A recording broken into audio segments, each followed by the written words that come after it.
Thank you very much. Thank you, everybody. Nice to see you. We have a lot of interesting things to talk about, and we have some very specific things. So we'll take our time. We have plenty of time. I think you have plenty of time. I hope you like the weather. It's very nice. Nice place. Nice location. And I do thank you for being here. And we don't have very much heat. I'd say it's perfect weather for this.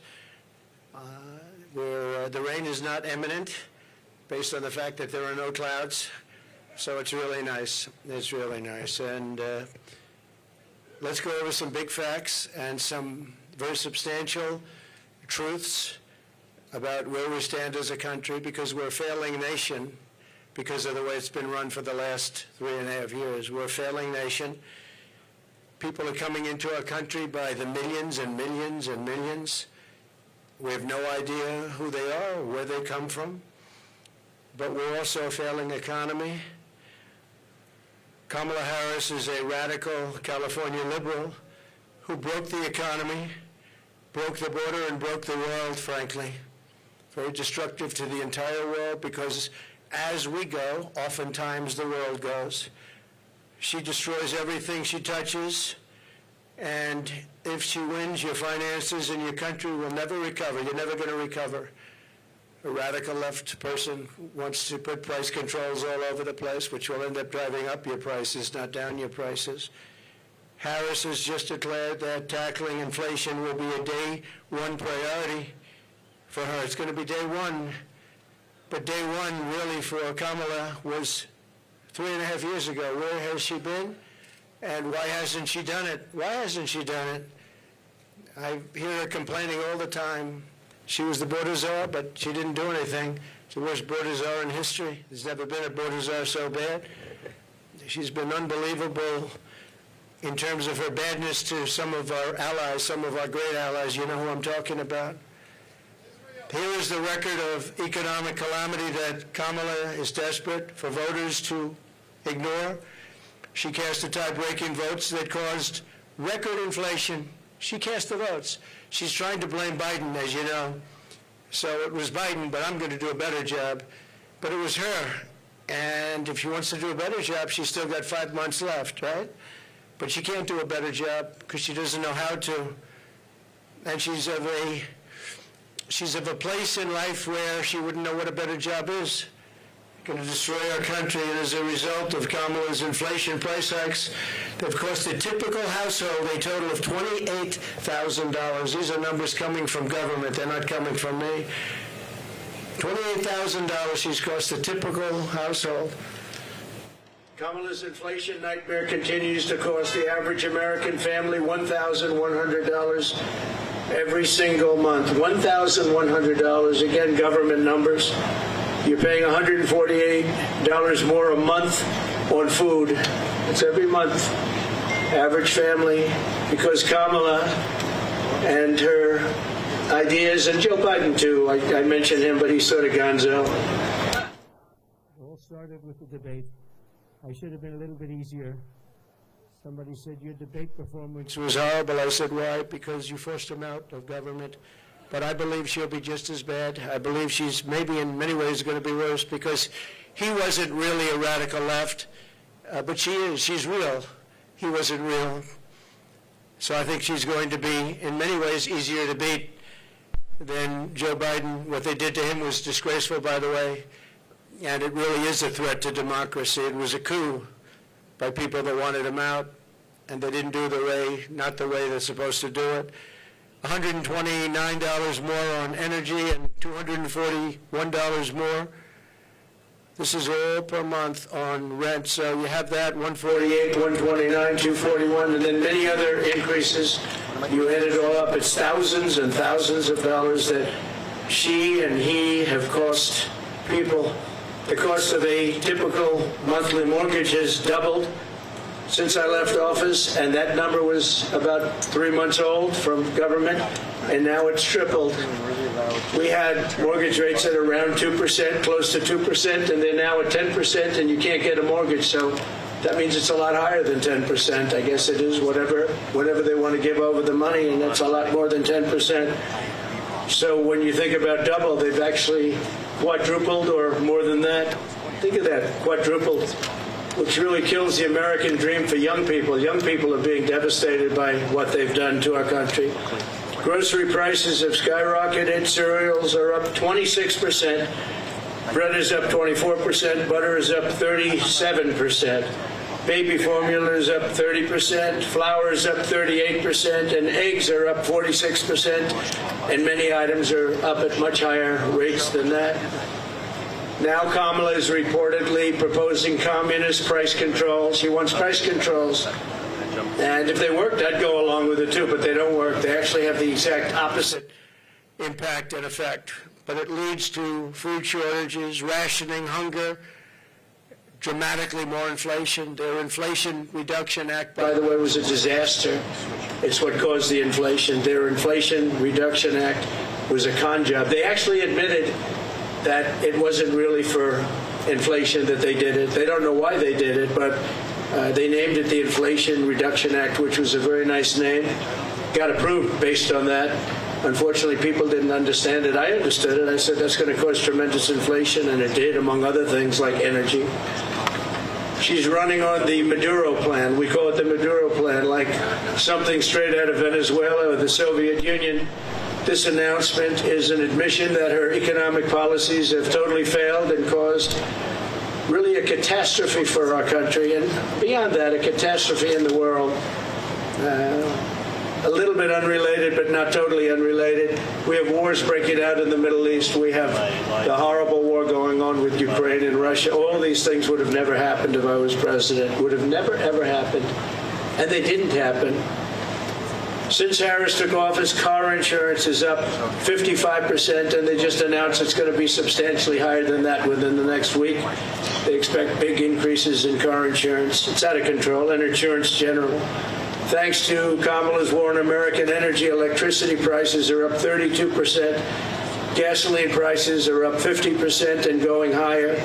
Meanwhile, real incomes are down by over $2,000 a year. So the incomes for people are down $2,000 on average a year, government numbers. The typical American has seen a 4% pay cut under Kamala and Biden. Crooked Joe Biden. Credit card debt has exploded by 50% under Harris to a record high. It's now at a record high. It's never been anywhere close. Since March, and by the way, people are going to have to start paying that, and it's not going to be a pretty sight for the next period of time. It could be a substantial time. Since March of 2022, the average middle-class household has lost $33,000 in wealth. How about that? $33,000. That's average. In July alone, 350,000 people were added to the unemployment rolls. It's a lot of people. 350,000 people added to the unemployment rolls. And think of that. That's in 1 month. That's in July. Virtually 100% of the net job creation in the last year has gone to migrants. You know that? Most of the job creation has gone to migrants. In fact, I've heard that substantially more than beyond the number of 100%. It's a much higher number than that, but the government hasn't caught up with that yet. But virtually right now, as of the time they did this, virtually 100% of the net job creation in the last year has gone to migrants. Harris gave work permits and Social Security numbers to more than 3 million illegal immigrants to steal jobs from Americans. So think of that. And, you know, they're having a lot of problems with Social Security. I'm going to be the one to save Social Security, but they're having a lot of problems with Social Security because under their system of putting all of these people into it, it's going to blow up and fail. If she's elected, Social Security will fail. It'll be a blow-up like you've never seen before. It'll be a bankruptcy of the entire system, probably the nation itself. You don't have to imagine what a Kamala Harris presidency would be, because you're living through that nightmare right now, and it is a nightmare. It's a nightmare. And you're going to stop inflation, but we're going to have a crash, and we're going to have a crash like a 1929 crash if she gets in. You saw a gentleman yesterday who got up, one of the top analysts in the world, frankly, and said that if Trump isn't elected, he predicts, and he's predicting you have a stock market crash like 1929. He also said the only time and the only reason the stock market has gone up, even though it had some bad moments recently, maybe because it looked like the race was going to be a little bit closer, but I think we'll take a substantial lead. You saw the polls come out today. We're leading in most of the polls, but you'll have I have a lot of friends over there. I don't think they're reporters, however. This was supposed to be for reporters. Thank you very much.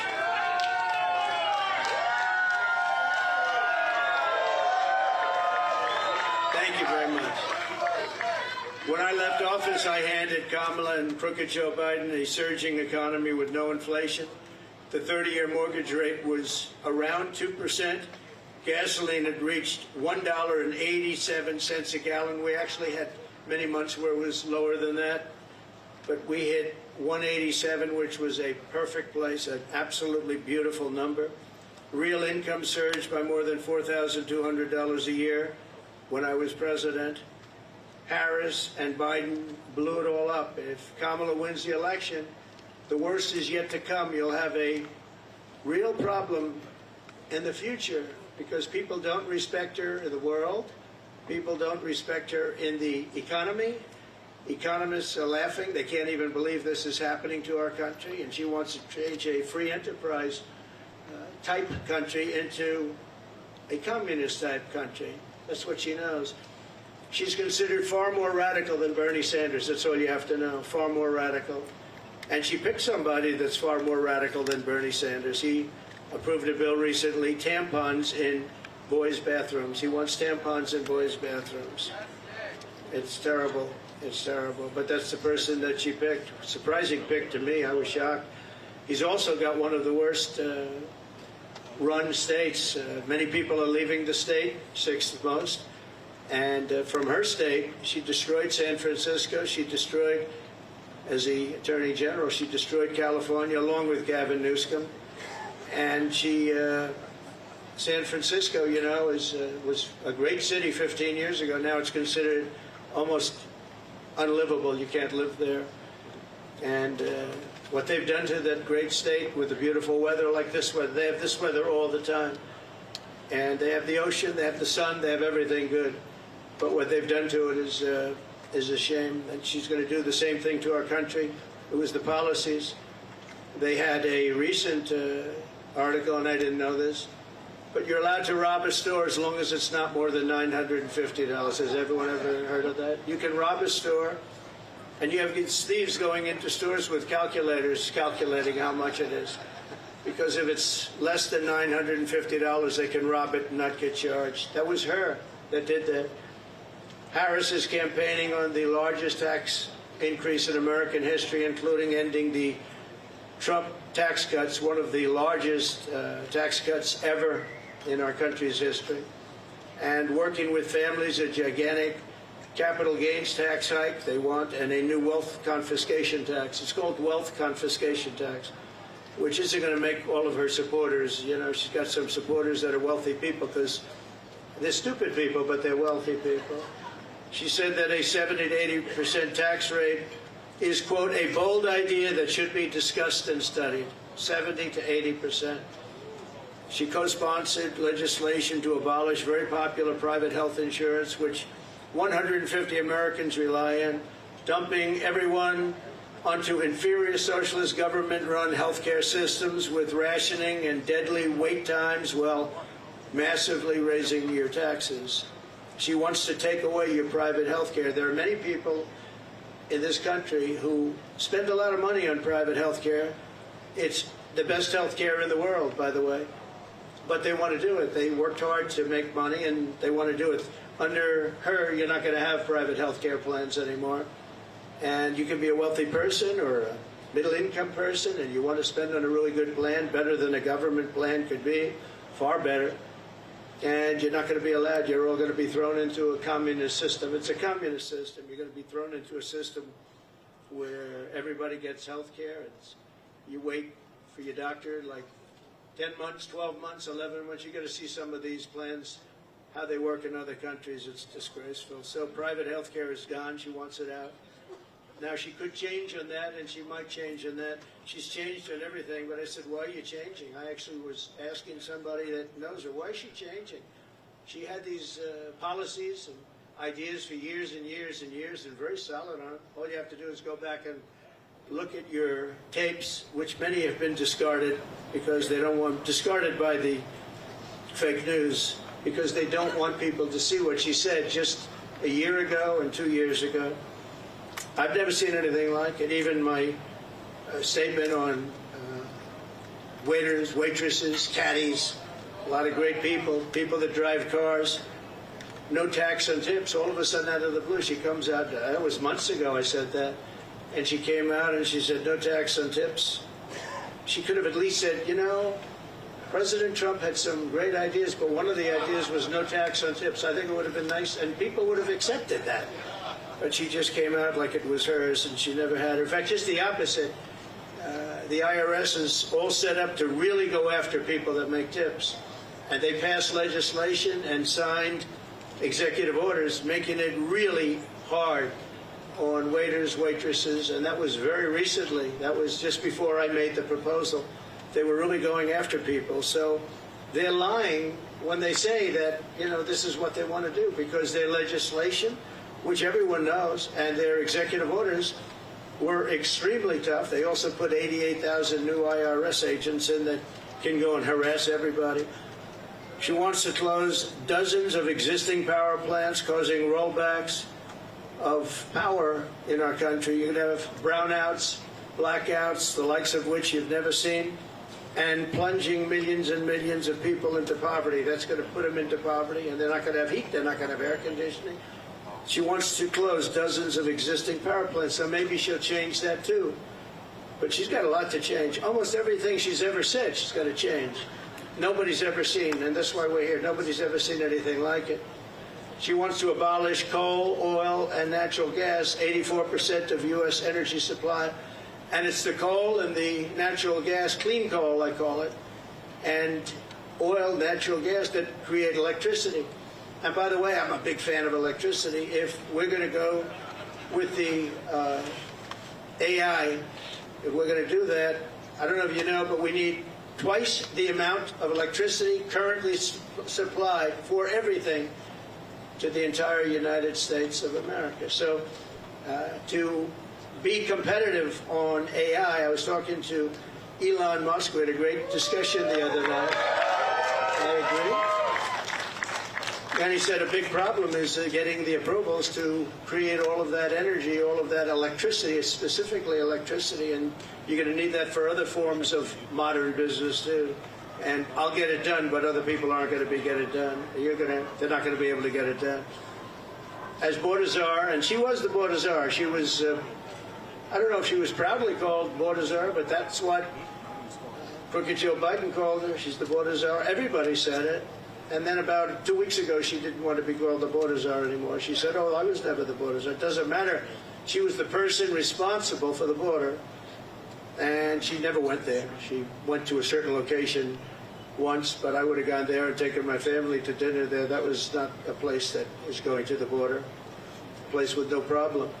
As border czar, she allowed 20 million people, and I believe it's higher than that. People say 13, 14, 12, 10. But now they're all up to around 12, 13, 14. They have no idea, because you have millions and millions of what they call gotaways, the gotaways. Gotaways are people that pour into our country. We have no idea who they are. That's the worst of all. But she allowed at least 20 million people to invade our country, and she wants to give them all citizenship and free government health care and let them raid Medicare and Social Security, which will, again, she will destroy Medicare, she will destroy Social Security. And frankly, there's nothing she can do about it once this happens. There's nothing she can do about it. She called for abolishing ICE. These are great patriots who are tougher than anybody in this audience. Some of those people, I know them over there. Some of those men and a couple of the women, to be honest. They're tough as hell, but they don't want to fight MS-13. I've seen it. They go in. Long Island had a lot. We got them out. But now they're coming back because of weak policy.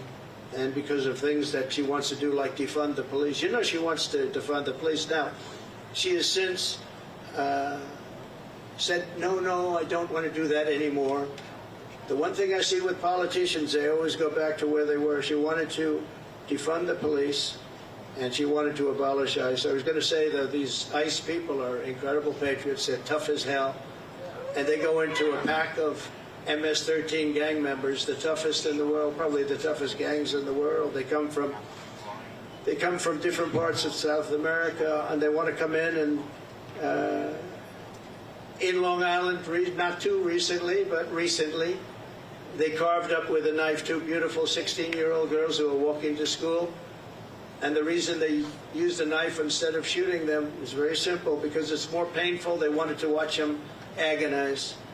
And these are animals, and we have to get them out of our country, or we have to put them in jail because we don't want them back. Sometimes you have to put them in jail because their country doesn't want them back. They'll send them back the way they do. Just so you know, I know all of the people that we're dealing with as the heads of countries. And they're very smart. They're very streetwise.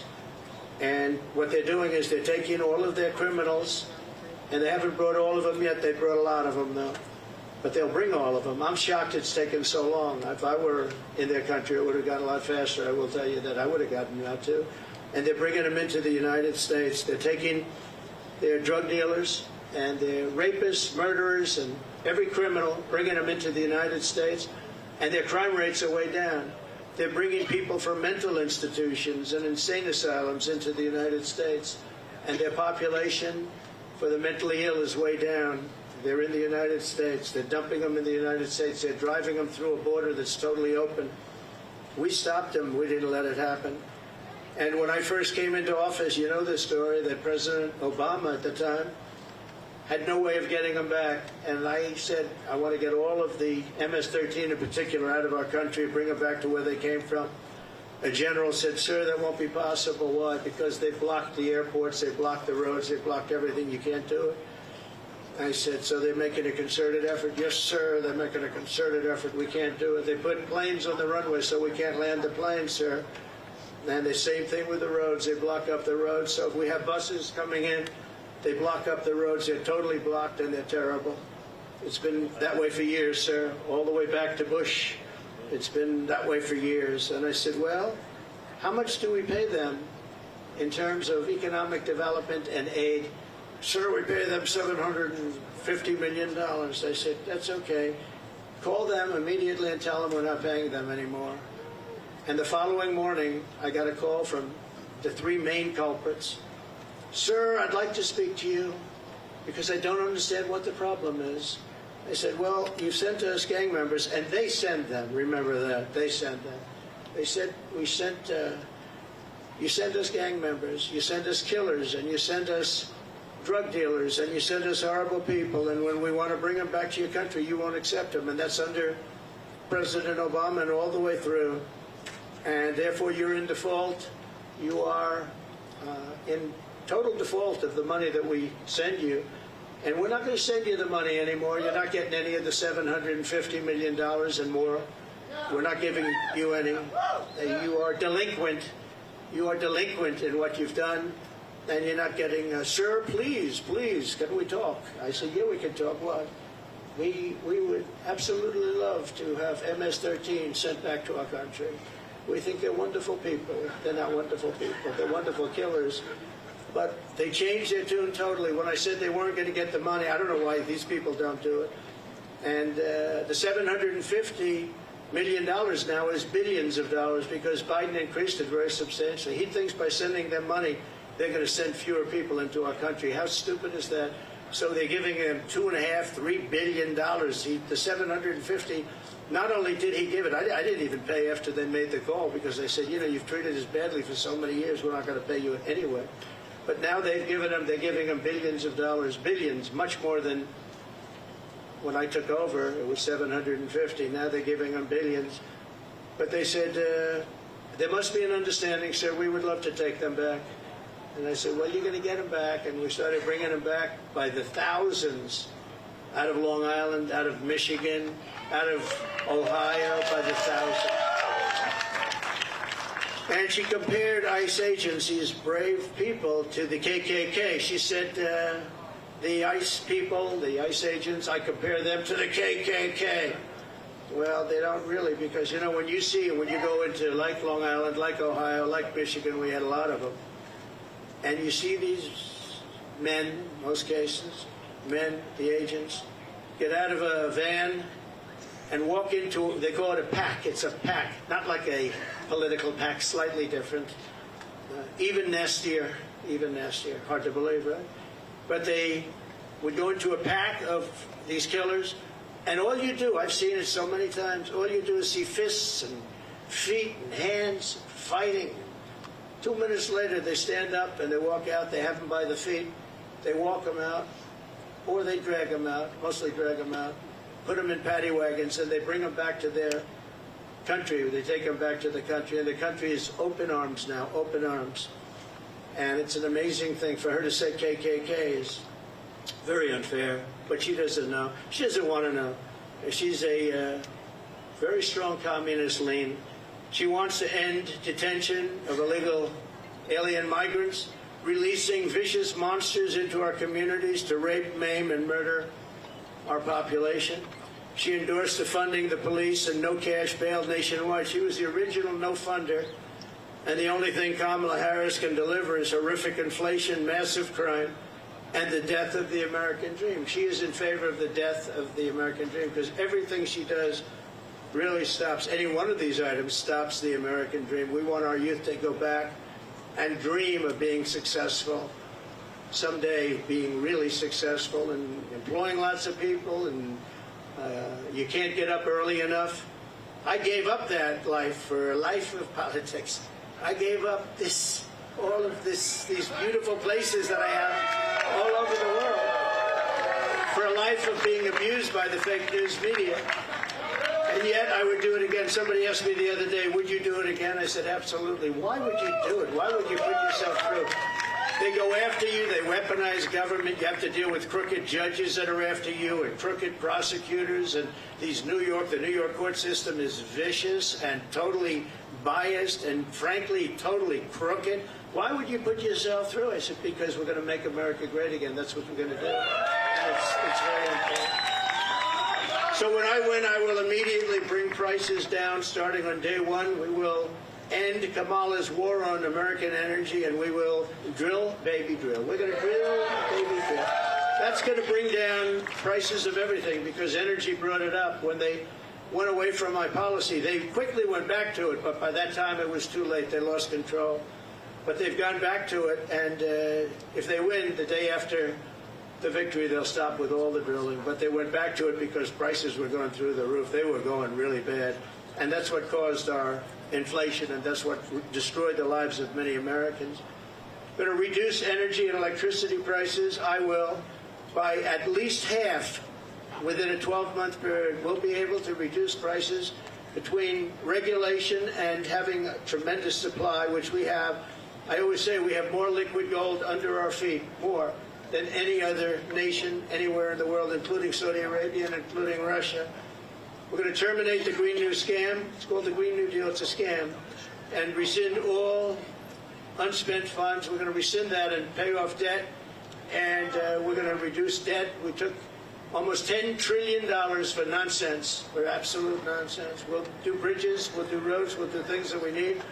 But we're not going to be spending it and wasting it stupidly and have China laugh at us. I remember when, just a short while ago, Kerry goes, hops in his private plane, flies to China to talk about the energy prices and the energy situation in China with President Xi, who I know very well.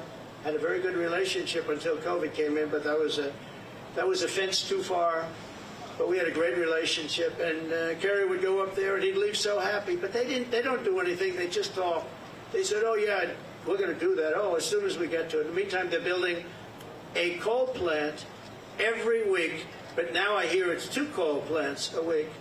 And we're dying for energy. We don't have energy, and they're getting set for the AI because they're going to create so much electricity, and we're not going to be able to do it. But you're going to do it if I have it, because that's an emergency. We have to be able to compete with China and other countries that are able to create new energy if they want to, and they're going to want to, and they do want to. but they're building at least one coal plant a week. Germany, as you know, went a little bit like us, and that was the end of Angela because their whole economy crashed. And their new government is building coal plants all over the place. They're building brand new coal plants, nuclear plants, and other things because Germany was going to fail. So why are we following these countries that tried it and failed? And they're smart countries. They tried it, they failed. Why are we doing this? Why aren't we creating great energy plants, great sources of energy, instead of playing this game with wind that is ruining everything, killing all your birds, destroying the fields, all these gorgeous fields. You got windmills all over the place, and you have birds. You want to see a bird cemetery? Just go under a windmill. You see thousands of birds dead.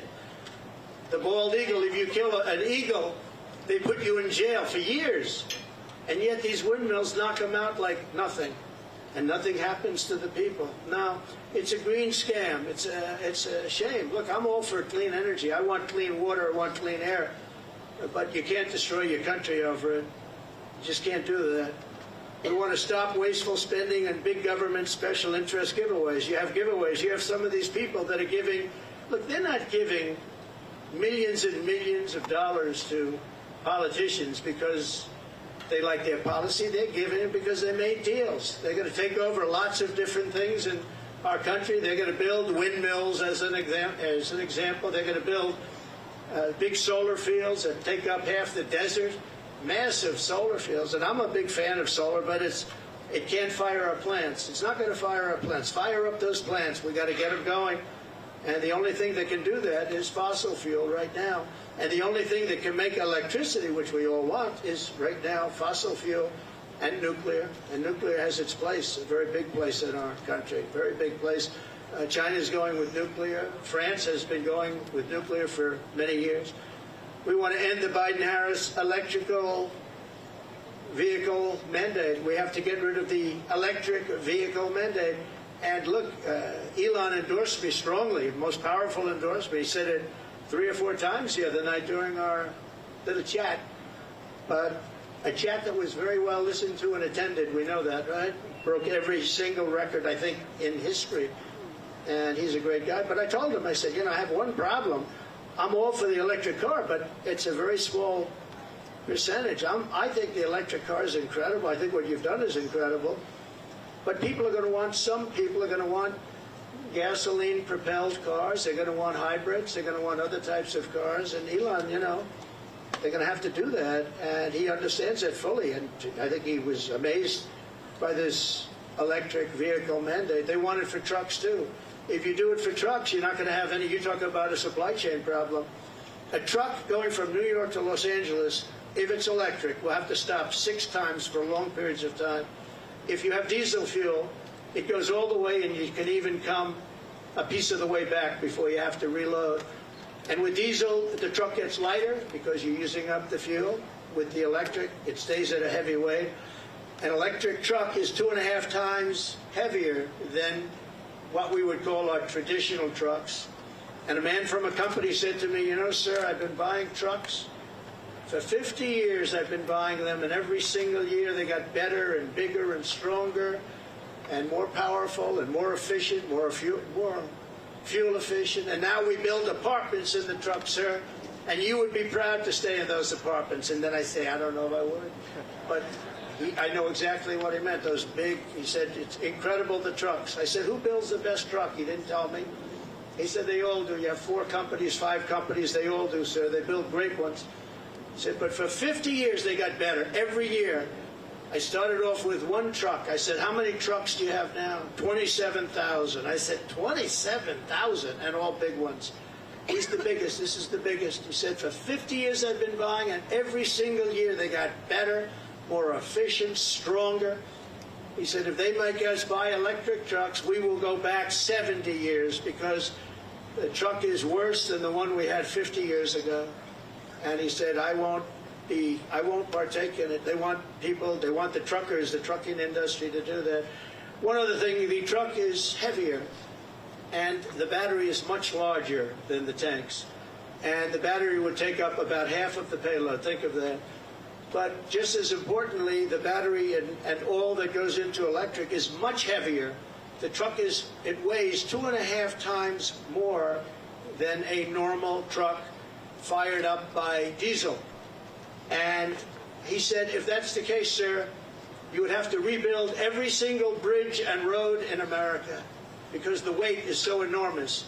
It wouldn't be able to go on the bridges and all of the different weight-bearing roads in America. I said, did you explain this to the people? I mean, you know, a 5-year-old child, if he was hearing these things, it doesn't go far, it takes too much room, you don't have any room left for anything. It's almost the whole thing would be carrying a battery. Does anybody explain this to these people? We do explain it, they know it very well. At the end of the meeting, they say, we don't care, just start making your electric truck. We're not going to do it. We're not going to do it, he said. So we're going to repeal all that. We're going to repeal Kamala's regulatory onslaught, saving households an estimated $5,000 a year at a minimum. The massive tax cuts and no tax on tips, we're going to make sure it gets done. She's not going to get it done.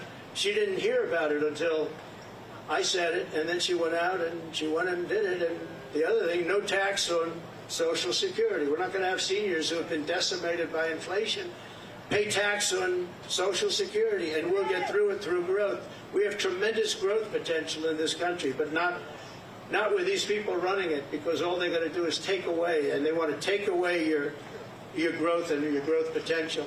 Again, I say it all the time, we're a nation in decline. We're a failing nation. Right now, we're a failing nation, and we're going to soon be a great nation again. It's going to happen.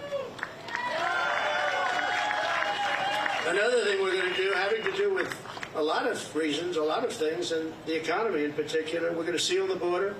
We're going to stop the invasion. We're going to send the illegal aliens back home. We're going to bring down the cost of health care and housing. We're going to make sure that Social Security is not going to be increased in terms of years, where people have to wait much longer. I mean, we have an obligation to take care of these people. And just so you know, I didn't do it in 4 years. I never even thought about doing it in 4 years. And they probably don't want to do it, but they're going to have no chance. They're going to have no choice, because a lot of the people that are coming in are being signed into Medicare. They're being signed into Social Security, and it's just going to explode. And it's going to happen very fast, and it's going to be very ugly. It's not going to happen with us. We're going to open up tracts of federal land for housing construction. We desperately need housing for people who can't afford what's going on now. And when we open it up and we take off some of the restrictions and regulations, you know, in California, 50% the cost of a house is regulations. They have to adhere to regulations that bring the cost of the house up by 50%. We're going to bring back our supply chains to stop costly supply chain disruptions. We have tremendous disruptions. I have it all the time, and I think you do too. We order things, and I keep saying, well, when's it getting here? Sir, there's a supply chain disruption. And I mean, you end up getting stuff like 3 months late now. I don't know if all these geniuses over here, I think we can say that. I'm not sure that you're necessarily as much into it, but they are. And I will say that often, very often, we have problems with supply chains where I'm waiting for things for weeks and weeks, and I say, by the way, whatever happened to supply chain, sir? It's not coming in. And it's a terrible thing. Nobody ever thought a thing like that would happen to our country. We're going to restore peace and stability all throughout the world. And you all know Viktor Orban. He's the Prime Minister of Hungary, and a very tough man. He's a good man, but he's a tough man. And they asked him, what do we need to stop all of the wars with Israel? What do we need to stop the wars in Russia and Ukraine and all the other wars that are starting? He said, when President Trump was here, we had no wars. We didn't have Russia lining up at the borders to go and attack Ukraine. We would have never had Hamas, because Hamas had no money, because Iran had no money. I said to China and everybody else, if you buy from Iran, you can't do business in the United States. And I'm not looking to be bad to Iran. We're going to be friendly, I hope, with Iran. Maybe, but maybe not. But we're going to be friendly, I hope. We're going to be friendly, but they can't have a nuclear weapon. They can't have a nuclear weapon.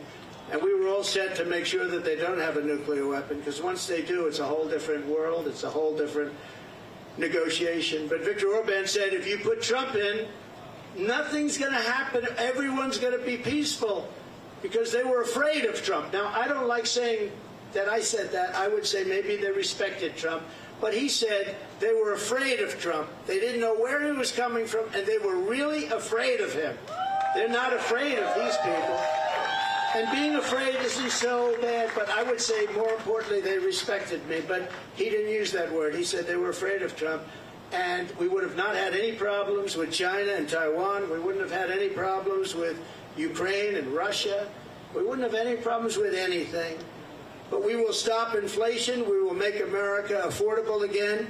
And we're going to bring back the American dream. We have all these young people. They're coming out of schools, colleges, everything else. And they're not going to have the American dream. They don't even think about the American dream. Right now, they just think about survival. And I just want to end by saying we have tremendous potential in this country. We can do amazing things, and we can do them fast. We have to get the criminals out. We have to get them out immediately and fast and tough. We're going to rely on our local police. Our local police law enforcement has been so incredible. And they know. Somebody said, how will you get them out? How will you know? The local police know the name and serial number and middle name and last name and where they come from of every single bad guy that's come into our country. And we're going to rely on local police, and we're going to make sure that they have immunity from prosecution because, frankly, our police are treated horribly. They're not allowed to do their job. You know that better than anybody. They're not allowed to do their job. If they were allowed to do their job, we wouldn't have cities that have crime rates. You look at Chicago, or the 4th of July weekend in Chicago. Think of this. 117 people were shot, and 17 died. Afghanistan isn't anything like that. And speaking of Afghanistan, the single most embarrassing day in the history of our country. And yesterday I saw they gave $85 billion worth of brand new military equipment that I rebuilt the military, so this was equipment that to a large extent I bought. But brand new, and they had a parade yesterday, a beautiful parade. We were going to get out with dignity and strength. We were there for 21 years. And we were going to keep Bagram because it's 1 hour away. Bagram is this massive Air Force base that I visited. It's a massive base.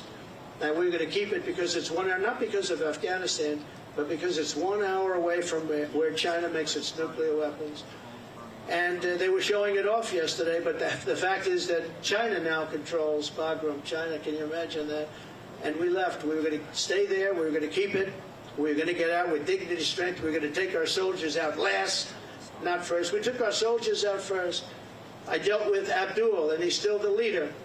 Strong man, smart man, but he understood that if he did anything, because we were losing a lot of people to the snipers, and under Obama, it was terrible. It was brutal. They'd be walking around and just get shot. And that was the end of them. Our people, and other people too, civilians. And I let them know that if you do that, we're going to hit you so hard like you've never been hit before. But why? He said, do you send me a picture of my home? Why? Why do you send me a picture of my home? I said, you'll have to figure that one out later. But I said, we're going to have to hit you people so hard like we've never hit anybody. And he understood. And he said, yes, Your Excellency, I understand. He called me Your Excellency. I wonder if he calls that to Biden. I doubt it, right? But he understood that, and he respected us. And for 18 months, not one American soldier was killed. Not one. And then I left because of an election where I got millions of more votes than we did in 2016. We got millions of more, from 10 to 12 million votes more. Think of that. No president has ever gone with that kind of an election uptick. Usually a president will get less. President Obama got less, much less, his second time, but he won. But he got much less. We got 10 to 12 million votes more, and that's not including other votes that we can talk about at another day. But this is their votes, 10 to 12 million more. And we left, and that's when all the problems started. We didn't have these problems. We would have never had a problem with Abdul. We would have never had a problem with anybody, frankly. And I'd have to say, you're looking at things behind me. They did a nice job. Wow. I haven't gotten to see. That's good. I don't like the tags very much. Look at that. Up 46% eggs. Wow. Up 65%. Wow, school lunch is up 65%. How can a family afford that? But look at this over here. What a nice job. I think I'm going to take some of them back to my cottage and have a lot of fun. Like the Cheerios. I haven't seen Cheerios in a long time. I'm going to take them back there. Bacon is through the roof. They're all through the roof. The milk, everything is bad. And we're going to straighten it out. We're going to bring prices way down. And we'll get it done fast. And with her, it's just talk. She's a radical left San Francisco person who destroyed the place. And I don't know, it's hard to believe that she can even be in the discussion. They had a group of 12 people that she was considering, and they put her name in there, and they marked them, who were the best and who were the worst. And she was actually rated the worst of the 12. They had 12 plus her, 13 people, and they rated her the worst. Now, 6 weeks ago, she was considered to be a failed vice president and a failed administration, a disaster. And now all of these people are talking about her like she's Margaret Thatcher, liberal version. She's not smart. I don't believe she loves our country. And we cannot have our country destroyed, because once that happens, it'll never be able to come back. Okay? If you'd like, we can ask a few questions. It's been reported that you recently spoke with Prime Minister Netanyahu, maybe as recently as yesterday. Can you clarify when the last time was you talked to him, and what advice, if any, you're giving him about a ceasefire, about ending the war? The last time I saw him was at Mar-a-Lago, and he came with his wife and a large group of people. And we had a very good relationship with him and with Israel. Again, this would never have happened. October 7th would have never happened, would have never, ever happened. And he asked for the meeting. We had the meeting. It was about 2 hours, 2.5 hours long. And I expect I might be talking to him, but I haven't since then. Did you encourage him not to take a ceasefire deal? Did you give him any advice? No, I didn't encourage him. No, he knows what he's doing. I did encourage him to get this over with. You want to get it over with. It has to get over with fast. But have victory, get your victory, and get it over with. It has to stop. The killing has to stop. Yes, please, Beyond. Thank you. Thank you, President Trump. You've spoken very passionately about how God saved your life. And I'm wondering, have you put much thought into why God saved your life? As in, for what purpose has He been shielding and protecting you? So, I don't know if you heard the question. You've spoken about God saving your life. That I've spoken passionately about it. And something happened, because that was a miracle. I never looked that way. The audience was massive, and it was in front of me. I never have that particular graph. That was a graph on, as you all know now, that it's very, I think everyone knows it very well, but it showed the great numbers on illegal immigration. It was the lowest point we've ever had. And it was one that I use less than 20% of the time. It's always at the end of the speech, not at the beginning of the speech. And it's always on the left side, not the right side. And yet, for some reason, I called it. It's not on a teleprompter. I do things largely without a teleprompter, frankly, because it's hard to hold an audience if you're going to go for an hour and a half or 2 hours reading a script. And I just talked about it, and I moved to my right, turned sharply to my right, pew. And if I didn't do that, I'm not here with you. So, yeah, God has something to do with it. It's a miracle, and God had something to do with it. And maybe it's we want to save the world. And this world is going down. This world is going down. So it could be. But I believe that. I believe that. My sons are very good shooters. They're like scratch golfers, better, relatively speaking, with shooters. Great shooters. And Eric and Don both told me from 130 yards. I said, well, that's pretty far away, isn't it? They said, no, that's like a 1-foot putt with, weapons like the one being used. Plus, he was a good shooter. This guy was a good shooter. He went to the range and shot a lot, and he was supposed to be a pretty good shooter. They said a bad shooter would hit the target almost 100% of the time. So something happened. And I have to say the Secret Service sniper did an amazing job. He had 5 seconds to find the target and hit the target, and he hit the target within, think of this, 5 seconds. And he was much further away because he was over here, and this other person was over there.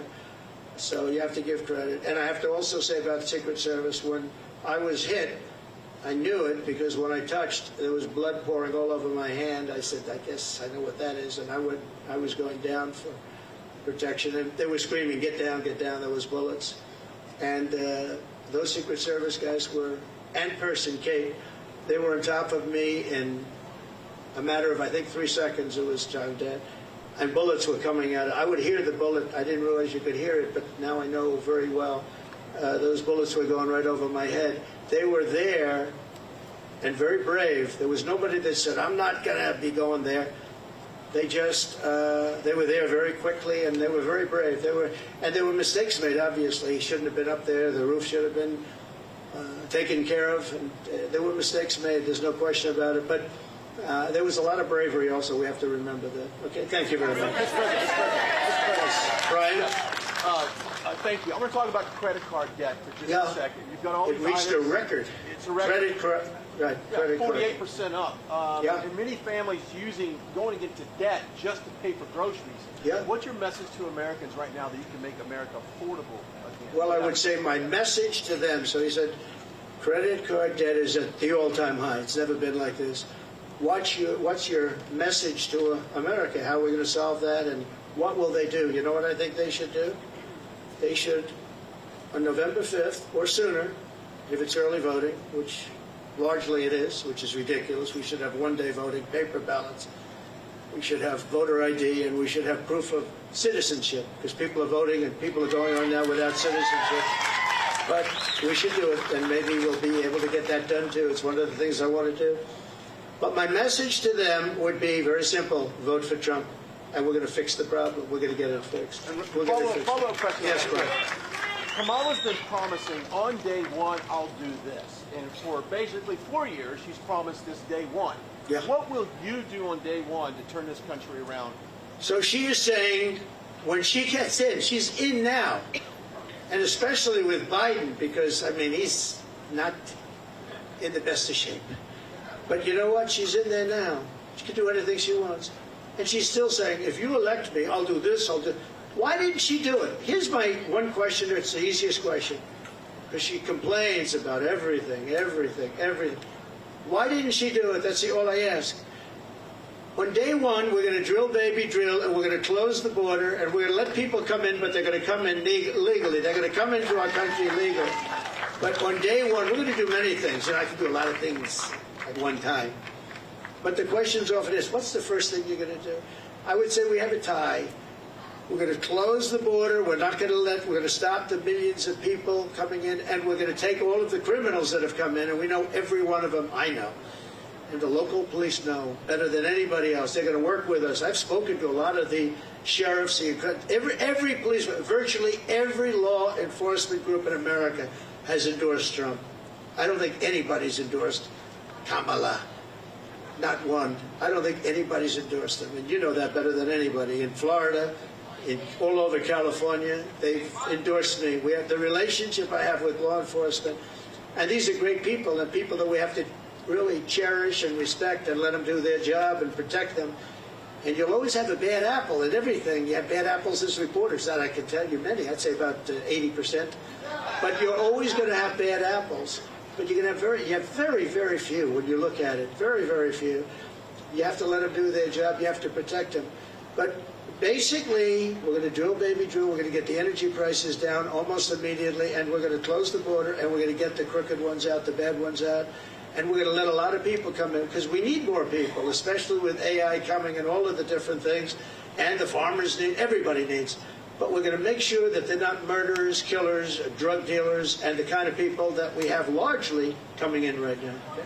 Mr. President, many of your allies who want you to win in November say your current strategy isn't working, that you need to stop with the personal attacks on Kamala Harris and deliver a more disciplined message. Do you agree? And also, you added more people to your campaign today. Yeah. Is that a sign of a shifting strategy? No, I think it's a sign of we want to close it out. We have great people. Susie is fantastic, as you know, and Chris is fantastic. They're leading it. Corey Lewandowski's coming in.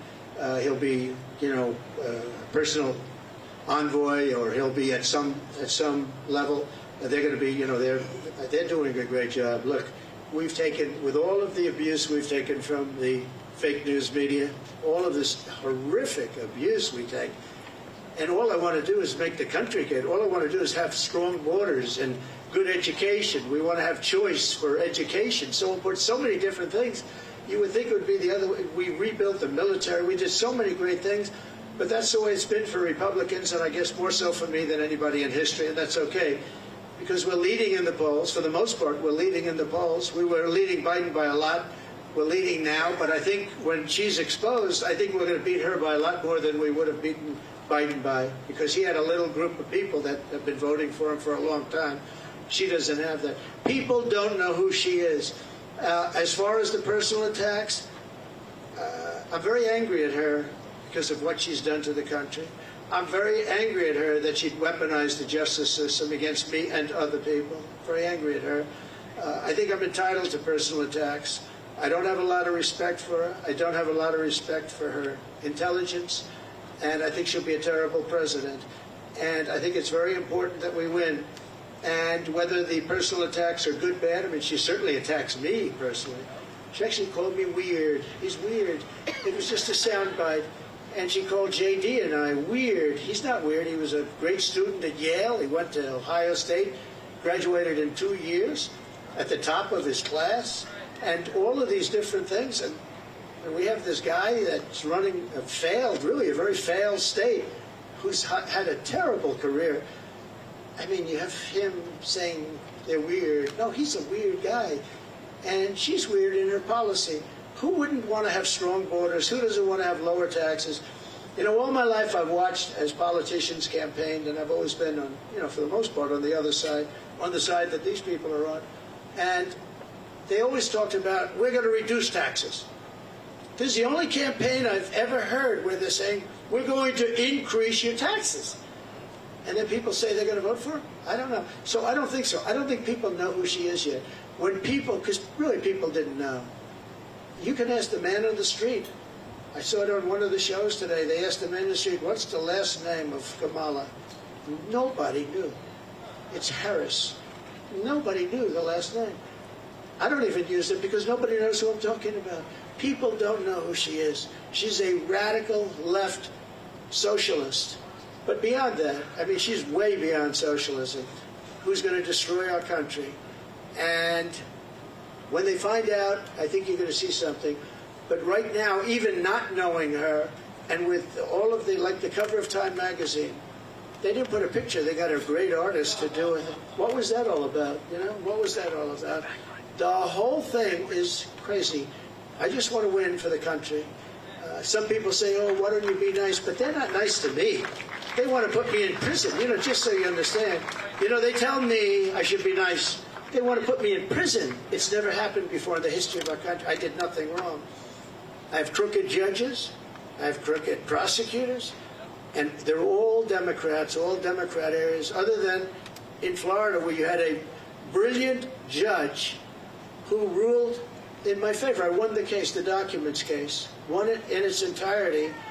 And Jack Smith, deranged Jack Smith, suffered a defeat. But in New York City, everything's clubhouse, everything. I know it very well. I grew up there, I know it very well. And we have a very crooked system, and it's one of the reasons that New York is dying. Nobody wants to come in, no companies want to come in because the courtroom system is so corrupt, both at a federal level and at a state level and a city level. And they put you into an area where you have 3% Republican vote. It's all a rigged deal, just like Fani, F-A-N-I, Fani, with her boyfriend. And I think that's been discredited too. They've been discredited. But think of it. They don't want me to be a little bit nasty. They want to put me in prison. Me. They want to put. It's never happened before in the history of our country. It's happened in third world countries, but it's never happened here. And they're in danger because you create a precedent for doing that. And once that happens, that's a really bad thing. You know, when in the years before, and I've said this a few times, not too much, but with Hillary, she was subpoenaed by Congress to give everything she's got, and she burned it, she acid washed it, bleach pit they call it, she totally scrubbed it, and then they broke everything with hammers, with fire, they burned it, and then she said, I don't have anything. Well, it turned out that she had a lot to give, and everybody said, lock her up, and I used to go, easy, just easy, easy, then we won. And I said, wouldn't it be terrible? And you know, I lose. Some people are upset when I did this, but you have to look at it maybe differently now. I say, wouldn't it be terrible to put the wife of the president, former president of the United States, into a prison? Now think of that. Hillary Clinton, she was Secretary of State.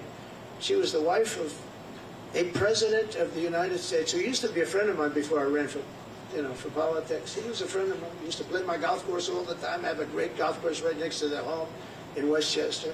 He used to be there all the time. It was his favorite course. But you know what? I could have done that very easily. She was so guilty.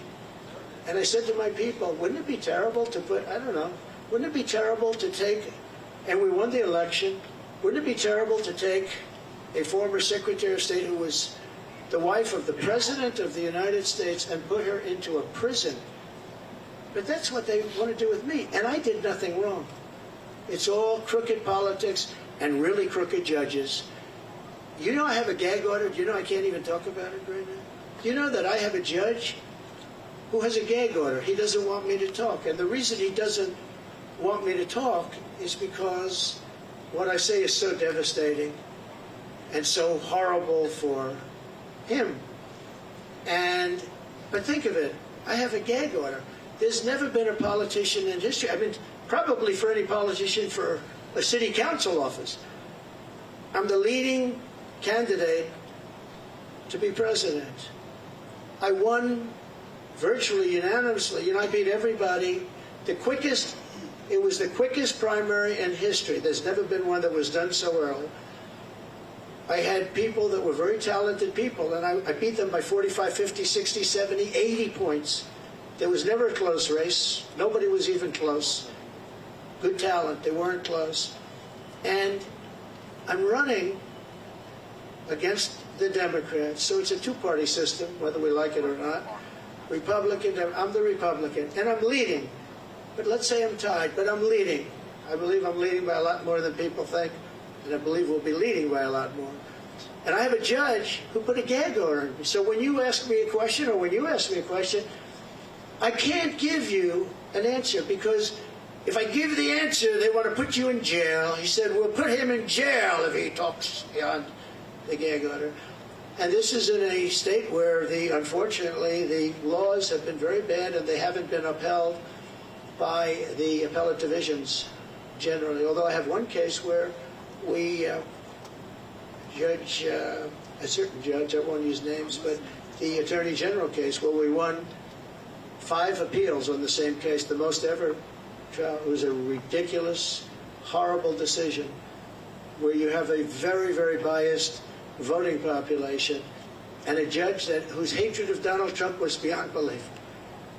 And we won the case, but he ruled a ridiculous amount of money, civil case, ruled ridiculous. Now this is what they're doing is interference with an election. They want to interfere. Look at the one thing they want to sentence right before the election takes place. Let's sentence him. Because who's going to vote for him if we sentence him? Let's sentence him right before. No. This is interference with a presidential election at a state level, and it's a state that always goes Democrat. It's interference, and as you know, the Supreme Court ruled recently on immunity, and I'm immune from all of the stuff that they charge me with. But isn't it a terrible thing? And yet Hillary Clinton, when it came time to make a decision, I said, I don't want to put the wife of the President of the United States in prison. I want the country to come together and to be unified. And here it is a few years later, and these people say, let's put him, why? Because I challenge an election? Because I want to challenge an election? Or some other reason? It's a really disgraceful thing. It's a shame. And it's a very dangerous thing for both parties, because once they start that ball rolling, once they started rolling, that's a nasty ball. Yes, please. Mr. President, Please. just 2 quick questions here. Nikki Haley told our Brett Baer that Republicans need to stop whining about Kamala Harris, focus on courting those independents, those suburban women, the moderates out there. What do you think of that strategy, and would you consider having Nikki Haley on the campaign trail with you? Sure. I think that we've done very well. I think that we're hitting a nerve. I think this is a different kind of a race. All we have to do is define our opponent as being a communist or a socialist or somebody that's going to destroy our country. You know, I fought Nikki very hard. I beat her in her own state by legendary numbers. And I get along with her fine. I appreciate that she endorsed me and all of that. No, I think that, I think relatively to what they're doing and how radical they are and how in many ways how sick they are, I think I'm doing a very calm campaign. I mean, we're here, there's no shouting. Now you'll say he ranted and raved, but not you, but some of you will say he ranted and raved. I didn't rant and rave. I'm a very calm person, believe it or not. If I wasn't, probably wouldn't be around anymore, you know? Probably wouldn't be around. But no, I think I appreciate her advice. I have to do it my way. You know, I ran against her, and I did it my way. People said I should maybe do it a different way, but I won in South Carolina by numbers that nobody's ever seen before. You know, it wasn't even close. And I think she's a good woman. I'd love to have her support. Yeah, she gave me support, but I'd love to have her go around and campaign. And then a quick follow-up on the economy. You mentioned this in your remarks. Vice President Kamala Harris wants to put a ban on price gouging. Do you think that the federal government should be responsible for determining food prices?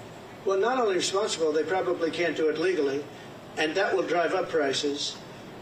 She wants no fracking. Now, she may go and change that. I think she's already changed it. But she wants to have no fracking. I want no fracking. But for her whole life, she said that.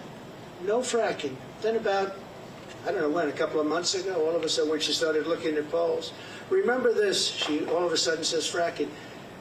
I don't think I won Pennsylvania, and I did much better the second time. I won it in 2016, did much better the second time. I know Pennsylvania very well.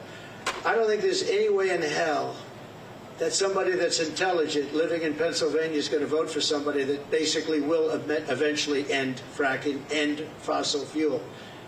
So whether it's Oklahoma or Texas or Pennsylvania, it's a big energy state. People don't realize that 350,000 people work in that industry. But maybe more importantly, they don't want to pay $9 a gallon for gasoline. So, no, I think that she's made statements. I don't know how you get out of it. I don't know how you can say for 10 years there'll be no fracking. I mean, we have tapes of her laughing at the stupidity of the question. Of course I'm not going to allow fracking. Then all of a sudden, a few months ago, she comes out in favor of, oh yes, I'd allow fracking. I don't think anybody in Pennsylvania will be, I think she's going to do very badly in Pennsylvania. You have to frack. We need the energy, and Pennsylvania needs the jobs, but Pennsylvania needs the energy also. That energy is going to support our new system for AI and all of the other modern things that need massive amounts of electricity and energy, massive. So it's a very good question, actually. But we have to unify as a country. We have to come together, and I think we can. You know, I get that question oftentimes, and I used to think maybe there's no way because, you know, some people want a border or some people don't want a border. Most people do want a border. But there's such a difference in people. But just before COVID coming out, so 3 years, we went a long period of time, and we had an economy going the likes of which no country had ever seen before. I think you would agree. There's never been anything like it. And people were coming together. People were calling me I would call them radical left. But I would say very liberal people, very progressive people. They came to me. We would like to get together. In fact, we worked out criminal justice reform. I was the only one that could have done that. I won criminal justice reform, and I got that for black leaders that came to see me. Criminal justice reform. Obama couldn't do it. Biden wouldn't even try. But nobody could do it. I got that done. And I got conservative votes to get it done. They needed at least 5 very conservative votes. It was very hard to do. I got that done. Our country was coming together. And, you know, I can tell you the story of criminal justice reform. When you do that, that means that's a big step. But I was seeing people that were not seeable, that I wouldn't want to see them and they wouldn't want to see me. And all of a sudden, I was having lunch with people that, if I told you who they were, you wouldn't even believe it. Our country was coming together. Success was bringing our country together. And it can be done. Success will bring our country together again. It can be done. It was an amazing phenomenon. And I used to say, I don't know, it's awfully tough to get it together. I've never seen anything like it. Like, for instance, me getting criminal justice reform done. And I did that with Democrats and some very conservative Republicans who said it's very unfair where people are staying in jail for 35, 40 years, and today they wouldn't even be charged with a crime for what they did. And we got it done, and I was very proud of it, but our country was coming together. The black population had the best numbers they've ever had on jobs, on income, on everything. The Hispanic population had the best numbers. Asian population, men, women, young people with diplomas from the best schools, Harvard, MIT, the Wharton School of Finance, they're all coming together, and everybody was happy. And young people without a high school diploma, the best MIT students and people without a diploma were all working. They were making more money than they've ever made. There wasn't one group that wasn't doing better than it was the year before, 2 years before, or 10 years before. It was the best our country had ever done, and we were leapfrogging China. China didn't have a chance. I took in hundreds of billions of dollars in tariffs from China. Hundreds of billions of dollars. No president ever took in 10 cents. And what happened was an amazing thing. We had a great, successful country, and our country was unifying. It was the first time anyone's seen it, but our country was unifying. But how do you from polling out there? I know you're saying that you're leading in some polling, but there is other polling out there. Fox News poll out just yesterday has you up by just 1 point. How do you break 1 or 2 points, yeah. And Fox News has always been my worst poll, believe it or not. And even Fox News had me up by 1 or 2 points yesterday. Came out, I think, 2 points, 1 point. I also think, I tend to poll low. In some cases, really low. In 2016, I was polling low because people didn't want to say who they're voting for. I don't know if that's supposed to be a good thing or a bad thing, but it is what it is. And we did very well in 2016, and we did much better in 2020, much better, but bad things happened. Through COVID, very bad things happened, so we're not happy about that. Yes, I've seen you around a little bit, so go ahead, please. Mr. President, thank you for doing Thank you very much. Thank you. So you talked about how COVID from China was the offense too far. What's your plan for holding China accountable if you get reelected? Well, I want to get along with China. I had a great relationship with President Xi. We made a fantastic trade deal, $50 billion of farm products and manufacturing products they had to buy here, and they were adhering to it. They don't adhere to it anymore because they don't respect Harris or Biden. But as you know, we signed a trade deal with China, and it was actually better than even the USMCA. It was a great trade deal. China had to buy $50 billion, not $15 billion, not anything else, $50 billion. And it was a great trade deal. I think that that's one of the underrated things. I think we'll have a great relationship with China. I hope we're going to have a great relationship. But it's got to be a fair relationship. China was taking advantage of the country for years. But so was every other country, in all fairness to China. Every single country was taking advantage of the United States. I can't think of one country where we were doing better than them. Japan was taking, Abe was my dear friend, one of the great men, great leader. But all of these countries were, I used to say, who signs these agreements? It's amazing that we economically survived because we had such bad negotiators, or people were getting paid off. I actually looked at some deals. I'd say nobody could be so stupid to sign a deal that's so one-sided. Whoever made this deal has been paid off.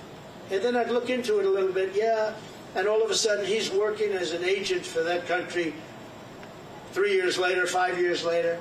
Now, we changed a lot of those deals. South Korea, we changed the South Korea deal. We made it from a horrible deal to a good deal. I changed the Japan deal. But I made a great deal with China. They had to buy $50 billion worth. They never bought anything like that. In fact, it was a misunderstanding.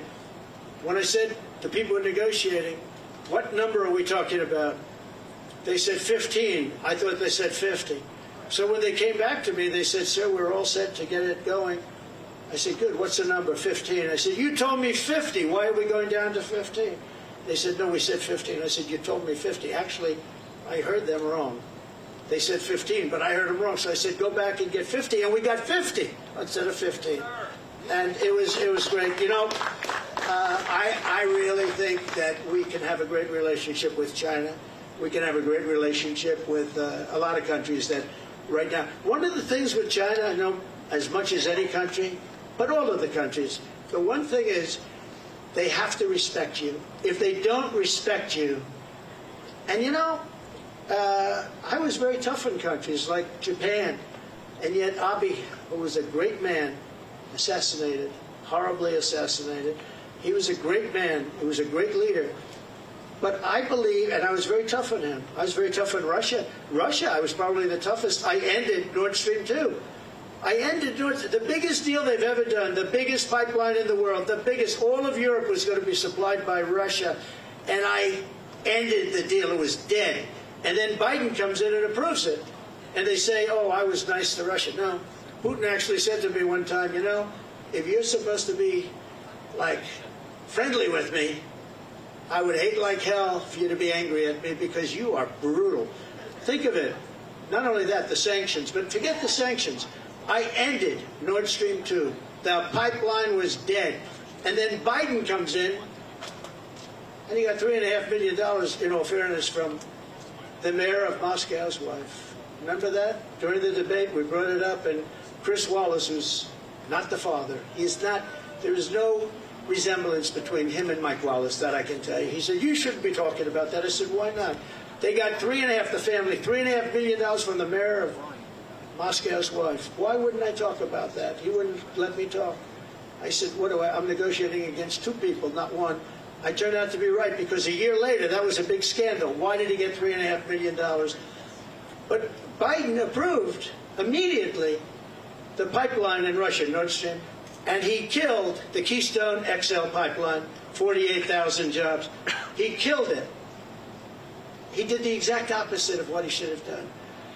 Yes, please. I know you had your hand up. Nice to see you. Thank you, Mr. President. Thanks for taking my question. I referenced your conversation with Elon Musk earlier this week. I want to ask you about that. You praise how he treats workers, saying they go on strike, and you say that's okay, you're all gone, so every one of you is gone. Are you really comfortable with companies threatening to fire workers who go on strike? Well, no, I want companies to get workers that are going to love them and work for a wage that lets the company make a profit so they can go and expand. In that case, they moved, as you know, they moved the company from California, Elon, from California to Texas, because they were able to get things that California wouldn't give. And I did ask him one question. You're moving a very big company out of California that's been there for years into Texas. Did the governor ever call you and say, like, let's work it out because we don't want to lose you? And he said he never called. Governor Newsom, he never called. And you would have thought, if I were governor of California and if Elon or anybody else, they have oil companies leaving, I would be calling. But no, Elon wants to run an efficient company, and if he has to he got rid of a lot of people on X, or former Twitter. A lot of people gone, and it still works. It still works. So you got to run the company productively, and there are going to be a lot of jobs around. I want it so that a person doesn't get lucky and find a job. I want a person that can look for 10 jobs, and all 10 companies want them, and you negotiate much more than you get by doing what you just suggested. So, you know, he's a strong man. He's a strong guy. He's a brilliant guy. And he wants to get the best he can, and he wants to get the best workers. He pays a lot of money to a lot of his workers. It's, to a certain extent, supply and demand. But ultimately, that's what's going to lead to a great country. So. Just to follow up on that really quickly, because some people took it that as you saying that you would be comfortable with companies threatening to fire workers. Sean O'Brien spoke at the Republican National Convention saying that firing workers who are willing to organize or striking is economic terrorism. So just to be clear, that's something that you are. Well, that's not. Yeah, they weren't organizing against Elon. He let them go because he was having a lot of problems in California. They were making it impossible for him. In California, what they were doing with the taxes and everything were making it impossible for him. And Sean O'Brien's a great guy from the Teamsters you're talking about. Sean is great. I think Sean would understand it better than anybody. Don't forget, the unions are really threatened by what's coming in, by these millions and millions of people coming in. Sean O'Brien understands that. The black population is absolutely threatened. The Hispanic population is absolutely threatened because these people are coming in. They're going to take their jobs. They're going to make it very, very hard. What's happened in our country is very dangerous, very bad thing. Just one more on the economy, sir, because Governor Tim Walz is out on the campaign trail today, and he's been saying that he believes that you want things to get worse so that you can campaign on it, that you're rooting for No, failure. What's your just the response? opposite. I wish I didn't have to do this. If our country were run by Democrats and it was run beautifully, where we were really being productive and everything else, I would have never done this. I wouldn't have done it if I thought I couldn't have won. I think I can win. I think I can win easily. Once they're exposed for what they are, which is radical left lunatics, and that's what they are. They're going to ruin. She's going to ruin our country. Going to ruin our country. And I just hope the people of our country, and I believe they are because I see it already happening, but I hope they are able to think for themselves. Because if they think for themselves, if they look at the destruction that's going to be caused by Kamala and this person from out of nowhere, he came out of nowhere, a state that I love that state, but a state that's doing so poorly, where he's the one that signed in tampons in boys' bathrooms. He signed a bill that boys' bathrooms, all boys' bathrooms in Minnesota will have tampons. And what's going on? What's wrong with us? What's wrong with us as a country? So no, I would, if we had somebody doing a phenomenal job, I would be extremely happy. What I want to do is I want to see, even the last few months, I hope the country does really well, even though it would make it probably a little bit harder to win. I hope the country does really well. It's country first. I want our country to do great. If they were great leaders, I would be the first to say they're doing a fantastic job. Thank you all very much. I appreciate it. Thank you. Thank you very much. Thank you very much.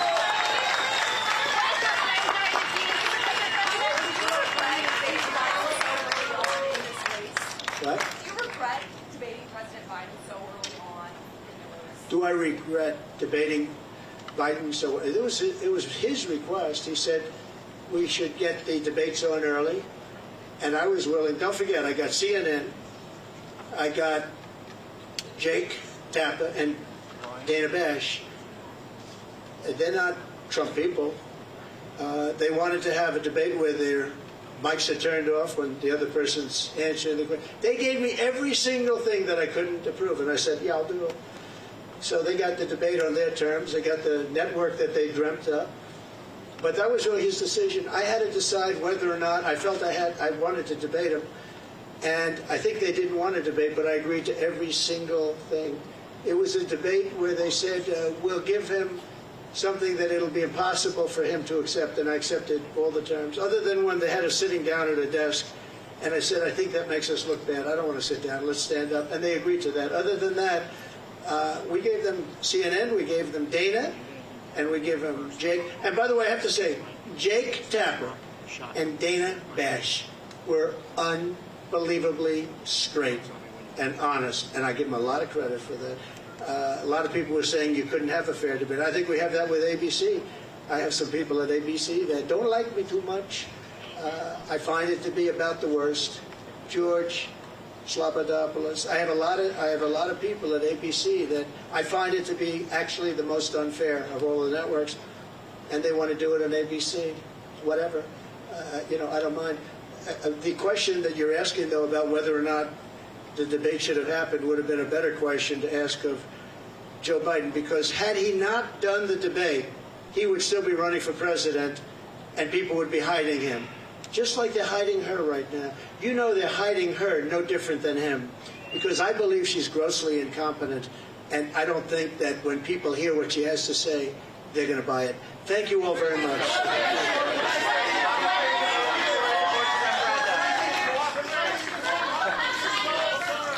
Wheaties or Cheerios? Which one are you picking? Which one are you picking? What happens to all these She's 100 years old. She wants my autograph. I think we should do it. Go do it. Mr. President, what is your plan during the Austrian next week? Just going to watch. I think it's going to be a disaster. I think it's going to be a mess. President Trump.